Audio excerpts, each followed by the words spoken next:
NEET 2024 की counselling NEET 2025 में भी जारी है। बहुत सारे स्टेट्स ऐसे हैं जहां पे थर्ड राउंड की काउंसलिंग हो चुकी है। ऑल इंडिया कोटे में भी थर्ड राउंड की काउंसलिंग हो चुकी है और इसके अलावा स्टे वैकेंसी की काउंसलिंग स्टार्ट हो चुकी है। कर्नाटका ने भी अपनी काउंसलिंग जो है थर्ड राउंड को ओवर कर दिया, नेक्स्ट डे डिक्लेयर होने का इंतजार कर रहा है। राजस्थान में भी थर्ड राउंड का रिजल्ट हो चुकी है और वेस्ट बंगाल में भी थर्ड राउंड की ऑलरेडी काउंसलिंग और रिपोर्टिंग खत्म हो चुकी है। बहुत सारे ऐसे स्टूडेंट हैं जिन्होंने कट ऑफ डाउन होने के बाद अपने लिए एक कॉलेज में सीट सिक्योर कर ली है, लेकिन अभी भी बहुत सारे स्टूडेंट ऐसे हैं जिनके पास अच्छा स्कोर था या जिनके पास लो स्कोर था, बावजूद उसके सही जानकारी नहीं होने की वजह से वो अपने लिए एक सीट सिक्योर डिफरेंट कॉलेजेस में नहीं कर पाए। तो बहुत दुख है इस चीज के लिए, लेकिन मैं आपको बता दूं कि वेस्ट बंगाल में थर्ड राउंड के बाद स्टे वैकेंसी राउंड्स की डेट ऑलरेडी डिक्लेयर्ड हो चुकी है और इन डेट्स की जो शेड्यूल है, जैसे मैंने आपको बताया कि 18 फरवरी से लेकर के 20 फरवरी तक जो है वैसे स्टूडेंट जो रजिस्ट्रेशन नहीं किए हुए हैं, जो ऑलरेडी रजिस्टर्ड और वेरीफाइड है, उनको रजिस्ट्रेशन और वेरिफिकेशन करने की आवश्यकता नहीं है। लेकिन जो न्यूली रजिस्ट्रेशन करना चाहते हैं वैसे स्टूडेंट 18 तारीख से लेकर 20 तारीख तक में रजिस्ट्रेशन अपना कर सकते हैं। फीस का जो पेमेंट होगा, क्योंकि वेस्ट बंगाल एकमात्र ऐसा स्टेट है जहां पे किसी तरह की कोई भी सिक्योरिटी डिपॉजिट नहीं है, न ही डॉक्यूमेंट्स आपको डिपॉजिट करना पड़ता है। तो ये एक इजी स्टेट है जहां पे आप अपने बाकी स्टेट्स की काउंसलिंग के साथ साथ यहाँ की काउंसलिंग को भी पार्टिसिपेट करके देख सकते हैं। जो काउंसलिंग जो आपकी होगी, चॉइस वेरिफिकेशन जो होगी, वो 19 तारीख से लेकर के 21 तारीख तक है। इसके अलावा जो है सक्सेसफुली वेरीफाइड स्टूडेंट्स का जो लिस्ट है और जो आपकी सीट मैट्रिक्स है वो 22 फरवरी को जारी कर दी जाएगी। 22 फरवरी से लेकर के 23 फरवरी तक आप अपनी चॉइस फिलिंग कर पाएंगे और रिजल्ट्स जो होंगे वो 25 तारीख को डिक्लेयर हो जाएंगे। यहां पर जो रिपोर्टिंग होता है वो अलग अलग पीजी के अलॉटेड कॉलेजेस की डिफरेंट सेंटर्स में दिए जाते हैं। तो आपका जो अलॉटेड कॉलेज होगा और उसको जो allotted nodal centre government college होगा, वहां पे जाकर के आपको 26, 27 और 28 तारीख को अपने रिक्वायर्ड डॉक्यूमेंट्स के साथ, बॉन्ड्स के साथ और कॉलेजेस की फीस के साथ आपको रिपोर्ट करना पड़ेगा। बहुत सारे ऐसे स्टूडेंट हैं जिन्होंने बहुत दूर दूर बहुत सारे स्टेट से लोगों ने फॉर्म भरा, चूंकि मैनेजमेंट कोटा की फीस कम है यहाँ पे और साथ साथ एनआरआई में भी सीट्स अवेलेबल थी। तो अगर आपका कोई ऐसा व्यक्ति है जो कि आपको स्पॉन्सर कर सकता है या जो आपके पढ़ने में मदद कर सकता है, वो अब्रॉड में रहते हैं, जो आपके रिलेटिव हैं, तो वैसे व्यक्ति को अगर आप स्पॉन्सरशिप के लिए रेडी कर लेते हैं तो आप एनआरआई कैटेगरी के लिए इंटाइटल हो जाएंगे और एनआरआई कैटेगरी में अगर आपके पास रिक्वायर्ड डॉक्यूमेंट्स पूरे हो जाते हैं तो आप इस कैटेगरी में सीट्स के लिए अप्लाई कर सकते हैं। मैनेजमेंट कोटे में भी डिफरेंट कॉलेजेस में सीट्स अवेलेबल हैं, तो मैनेजमेंट कोटा भी ऑल इंडिया के स्टूडेंट्स के लिए अवेलेबल होता है, तो आप उसमें भी रजिस्ट्रेशन करके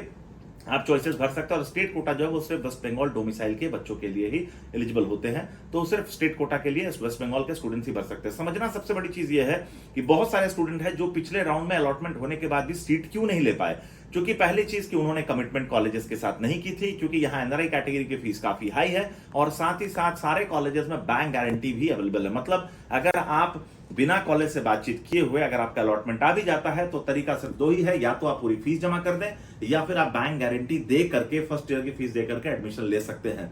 तो उसमें बहुत सारे स्टूडेंट ऐसे थे, चूंकि एक बहुत छोटी, चूंकि जितने लोग पीजी में एडमिशन ले रहे हैं मैक्सिमम लोग डॉक्टर्स हैं, तो उनको एक चीज समझनी होगी कि अगर किसी कॉलेज में जो फीस स्ट्रक्चर है, अगर उस फीस स्ट्रक्चर से बहुत ज्यादा किसी भी स्टूडेंट को अगर हमें अमाउंट बताता है या बताया जाता है तो उनको लगता है कि भाई उनको बहुत ज्यादा अमाउंट बताया जा रहा है। तो वैसे लोग जागरूक क्यों नहीं होते जब उन्हें कॉलेजेस की फीस से भी बहुत कम फीस बताई जाती है? उस समय उन्हें ऐसा क्यों नहीं लगता कि उन्हें गलत फीस बताई जा रही है और उनके साथ गलत हो सकता है? यही वाकया हुआ कि थर्ड राउंड में बहुत सारे स्टूडेंट थे जिन्होंने मैनेजमेंट कोटा और एनआई कोटा में अलॉटमेंट तो लिया, लेकिन जो फीस उनको बताई गई थी यहाँ आने के बाद उस फीस में बहुत बड़ा अंतर दिखा। न वो बैंक गारंटी लेकर के आए थे, न ही वन टाइम फीस देने में कैपेबल थे, न ही जो उनको फीस बताई गई थी वो उतना फीस देने में सक्षम थे, जिसकी वजह से वो एडमिशन अपने अलॉटेड ब्रांच में नहीं ले पाए, साथ साथ अगले राउंड के लिए भी वेस्ट बंगाल की काउंसलिंग से बाहर हो गए। तो अगर आप एक नीट पीजी एस्पिरेंट हैं और आप अपने लिए सिक्योर्ड सीट चाहते हैं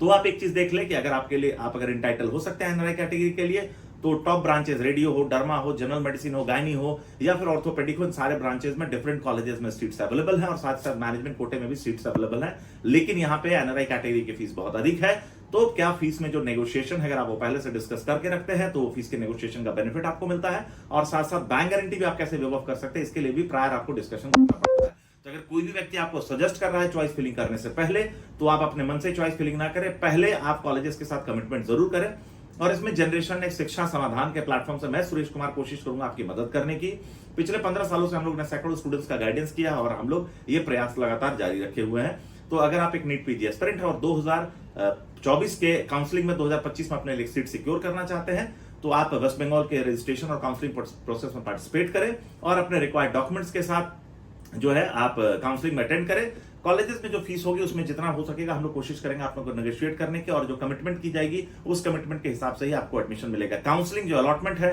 वो प्योरली गवर्नमेंट काउंसलिंग के थ्रू है, तो मैनुअल एडमिशन कोई भी आपका नहीं करा सकता। जब भी आपको एडमिशन मिलेगा वो गवर्नमेंट काउंसलिंग से ही मिलेगी। हाँ, लेकिन आपकी बैंक गारंटी, आपका बॉन्ड, आपका फीस स्ट्रक्चर क्या हो, आपको एडमिशन के समय में कॉलेज सेंटर पर रिपोर्टिंग में प्रॉब्लम नहीं हो, इन चुनौतियों को आसान बनाने में जनरेशन नेक्स्ट शिक्षा समाधान के प्लेटफॉर्म से मैं सुरेश कुमार प्रयास करूंगा आपकी मदद करने की। तो अगर आपके पास है नीट पीजी से जुड़ा हुआ कोई भी सवाल और ऑल इंडिया के डिफरेंट स्टेट्स के कॉलेजेस और ऑल इंडिया में बची स्टेट्स की काउंसलिंग में अगर आप पार्टिसिपेट करके अपनी सीट चाहते हैं और वेस्ट बंगाल में भी आप अपने लिए सीट चाहते हैं, तो नीचे दिए गए नंबर पर कम्युनिकेट करके काउंसलिंग से जुड़ी हुई सारी इंफॉर्मेशन, डॉक्यूमेंट से जुड़ी हुई सारी इंफॉर्मेशन, बैंक गारंटी, बॉन्ड और फीस स्ट्रक्चर से जुड़ी सारी इंफॉर्मेशन जो है आप कलेक्ट कर सकते हैं। So all the best. Counselling 18 तारीख से स्टार्ट हो रही है वेस्ट बंगाल की स्टेट वैकेंसी राउंड की। उससे पहले या काउंसलिंग अटेंड करने और वेरिफिकेशन के बाद भी चॉइस फिलिंग के समय भी आप हमसे कम्युनिकेट करके अपने लिए सही इंफॉर्मेशन सेलेक्ट कर सकते हैं। नए हैं तो चैनल को सब्सक्राइब कर लीजिए और बेल आइकन को दबाना ना भूले ताकि आपको सही इंफॉर्मेशन हमेशा मिलती रहे। Thank you very much.